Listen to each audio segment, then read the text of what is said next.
السلام علیکم ورحمۃ اللہ وبرکاتہ۔ میرے محترم دوستو، اللہ تعالیٰ جل شانہ کن لوگوں کو پسند نہیں کرتا؟ سیدنا ابی ہریرہ رضی اللہ تعالی عنہ سے روایت ہے کہ رسول اللہ صلی اللہ علیہ وسلم نے ارشاد فرمایا، قیامت کے دن تین طرح کے لوگوں کی جانب نہ اللہ جل شانہ نظر کرم فرمائیں گے اور نہ ہی ان سے کوئی بات کریں گے، اور ان لوگوں کو دردناک عذاب دیا جائے گا۔ وہ تین لوگ کون سے ہیں؟ نمبر ایک، بدکار بوڑھا، بوڑھا بھی ہے اور بدکاریاں بھی کرتا پھرتا ہے۔ نمبر دو، جھوٹا بادشاہ، اللہ نے ملک کا نظام اس کو سونپا ہے اور وہ جھوٹ بکتا ہے۔ نمبر تین، تکبر کرنے والا فقیر، فقیر بھی ہے اور تکبر بھی کرتا ہے۔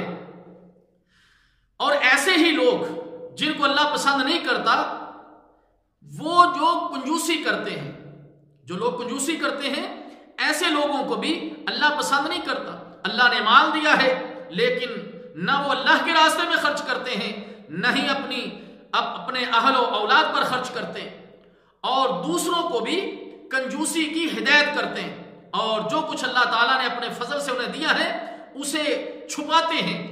اور وہ لوگ بھی اللہ کو ناپسند ہیں جو اپنے مال کو صرف لوگوں کو دکھانے کے لیے خرچ کرتے ہیں۔